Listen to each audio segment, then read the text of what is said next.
Hi అండి, ఈరోజు నేను చింతపండు పులిహోర చేస్తున్నాను. చింతపండు పులిహోరకి నేను ముందే అన్ని ప్రిపరేషన్స్ చేసి పెట్టుకున్నా. ఇట్లా చేసి పెట్టుకుంటే మీకు ఈజీగా అయిపోతుంది ప్రాసెస్. ఫస్ట్ ఏంటంటే చింతపండుని మీకు ఎంత అవసరం ఉంది అంత, అంటే నేనైతే ఇంత చింతపండుని నానబెట్టి ఉడకబెట్టాను. ఉడకబెట్టి మొత్తం ఏమంటారు జ్యూస్ లాగా తీసాను. నేను దాన్ని పల్పు మొత్తం పడేసి ఉట్టి జ్యూస్ లాగా తీసాను. తర్వాత ఇవి వచ్చేసి డ్రై రోస్ట్ చేసుకున్నా. ఎండుమిర్చి, ఇంకా పల్లీలు, తర్వాత కొన్ని ధనియాలు వేసుకున్నాను. ఇన్ని ధనియాలు, ఇన్ని జీలకర్ర, ఒక 5-6 ఎండుమిర్చి, ఇన్ని పల్లీలు, ఇవి డ్రై రోస్ట్ చేసుకున్నానండి. ఇవి వచ్చేసి ఎండుమిర్చి, ఒక 5-6 ఎండుమిర్చి. ఇంత చింతపండుకి ఒక 5-6 ఎండుమిర్చి, గుప్పడన్ని పల్లీలు, ఇన్ని పల్లీలు. ఓకే, ఇంకా ధనియాలు వేసాను, ఇన్ని ధనియాలు, ఇన్ని జీలకర్ర.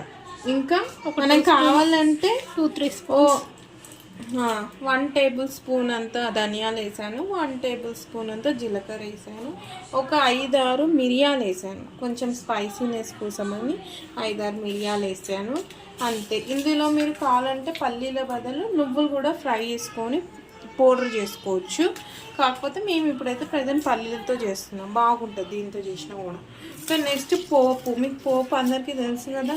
ఈ పోపులో నేను పల్లీలు వేసాను, ఇంకా మినప్పప్పు వేసాను, ఎండుమిరపకాయలు, కరివేపాకు, పసుపు, నూనె, అంతే. ఇప్పుడు మనం ఇంత జ్యూస్కి ఎంత పోపు సరిపోతుందో అంత పోపు చేసుకొని పెట్టుకున్నాం. తర్వాత ఇన్ని పచ్చిమిరపకాయలు. ఇవి ఏం చేస్తానంటే ఇప్పుడు ప్రాసెస్ చూపిస్తాను నేను. ఆ ప్రాసెస్లో మీకు తెలుస్తుంది. ఇప్పుడు ప్రాసెస్ ఏంటంటే ఆల్రెడీ పోపు చేసి పెట్టుకున్నాం కదా, మనం దీంట్లో కొద్దిగా ఆయిల్ వేయాలి. ఈ ఆయిల్ ఒక 1 టేబుల్ స్పూన్ అంత ఆయిల్, 1 నుంచి 2 టేబుల్ స్పూన్. నేనైతే ఈ పావుతోని 2 టేబుల్ స్పూన్స్ పోస్తున్నాను.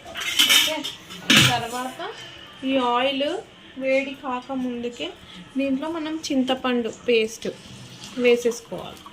ఈ చింతపండు పేస్ట్ అంతా వేసేసుకొని దీంట్లో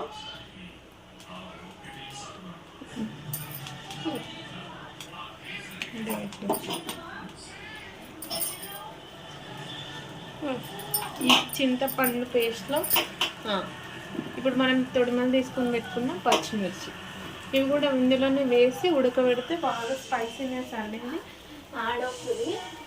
దీనికి స్పైసీనెస్ వస్తుందండి. ఓకే, దీంట్లోనే మనం ఏం చేయాలంటే ఉప్పు వేసేసుకోవాలి. దీంట్లో ఇది ఇప్పుడు పులిహోరకి సరిపడినంత, అంటే నేను 2 టేబుల్ స్పూన్స్ వేస్తున్నాను. మనం తర్వాత మళ్ళీ కలుపుకునే ముందు ఒకసారి టేస్ట్ చేసుకొని మళ్ళీ మనం చూసుకుంటే సరిపోతుంది. పులుపు ఉంటుంది కాబట్టి 2 టేబుల్ స్పూన్స్ నీళ్ళు వేసి ఇప్పుడు దీన్ని బాగా కలుపుకోవాలి. ఓకే, ఇదంతా ఇప్పుడు ఇది ఈ లిక్విడ్ మొత్తము మనకి ఎలా అవ్వాలంటే ఒక గుజ్జులాగా మొత్తం మనం పోసిన ఆయిల్ అంతా పైకి తేలాలన్నమాట. అంతవరకు ఉడికిపోవాలి. ఆ పచ్చిమిర్చి కూడా మెత్తగా పేస్ట్ లాగా అయిపోతుంది. అప్పటి వరకు మనం దీన్ని బాయిల్ చేయాలి. దీని మీద నేను క్యాప్ పెట్టేస్తున్నా, అది బాయిల్ అవుతుంది.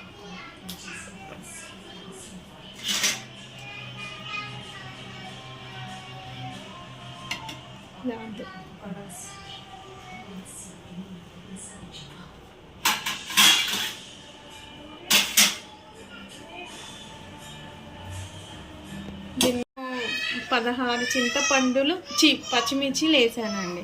మీరు ఒకవేళ గింతే చింతపండు తీసుకున్నారనుకోండి, ఒక 10 వరకు వేస్తే సరిపోతుంది. మీ మిర్చి స్పైసీని బట్టి. కొన్ని ఇప్పుడు మిర్చీలు చప్పగా వస్తున్నాయి కాబట్టి, మా మిర్చి చప్పగా ఉంది కాబట్టి నేను అన్నీ వేసాను.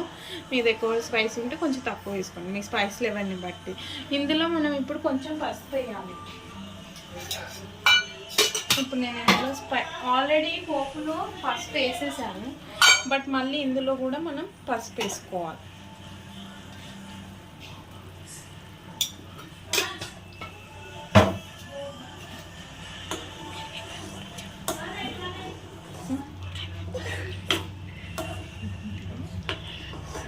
ఇప్పుడు నేను మళ్ళీ దీన్ని ఇప్పుడు మూత పెట్టేస్తున్నాను. ఇది బాయిల్ అవుతూ ఉంటుంది.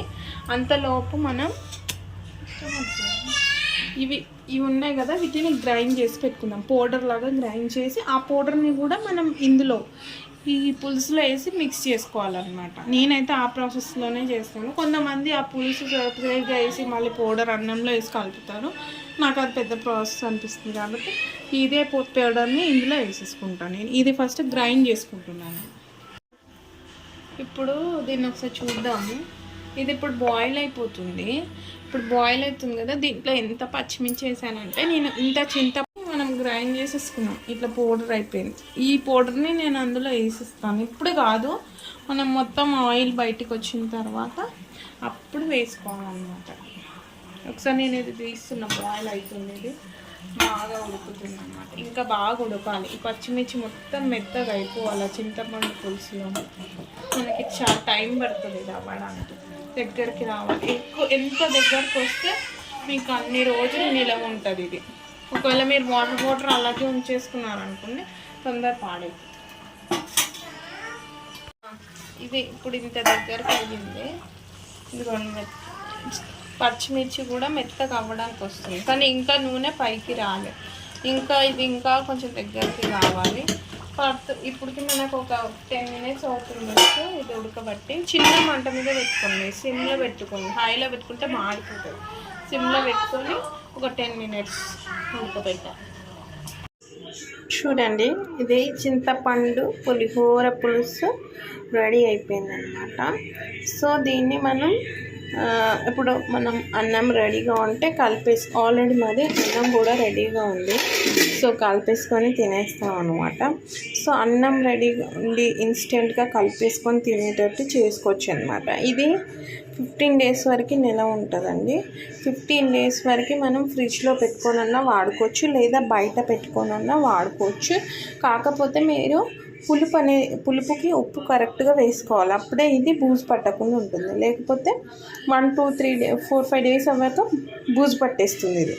సో దాన్ని బట్టి మీరు చూసుకోండి. చూడండి, ఎమ్మి పులిహోర పులుసు రెడీ. ఇది మనం దేవుడి ప్రసాదానికి కూడా చేసి పెట్టచ్చు. చాలా అంటే చాలా టేస్టీగా ఉంటుంది. ఇది మా ఇంట్లో అందరికీ ఫేవరెట్ అనమాట.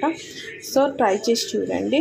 అండ్ ఈ వీడియో కనుక నచ్చితే మీకు లైక్ చేయండి, షేర్ చేయండి, అండ్ మన ఛానల్ని సబ్స్క్రైబ్ చేయండి. ఓకేనా ఫ్రెండ్స్, బాయ్. ఇప్పుడు ఇది ఎంత దగ్గరకు వచ్చేసిందో మొత్తము ఉడికిపోయి చిక్కగా పేస్ట్ లాగా అయిపోయింది అనమాట. మొత్తం మనం పోసినప్పుడు వాటర్ ఎంత ఉంది, ఇప్పుడు చూడండి ఇలా చిట్టిపోతుంది. మొత్తం ఉడికేసింది అనుకోండి, ఇలా చిట్టిపోతుంది అనమాట. చూడండి, ఇప్పుడు దీంట్లోనే మనం ఏం చేయాలంటే దీంట్లో మనం పోపు వేసేసేయాలి. ఫస్ట్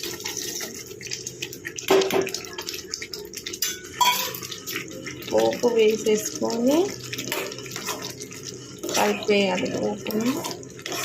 చూడండి, కొంత కలర్ఫుల్ ఉంది.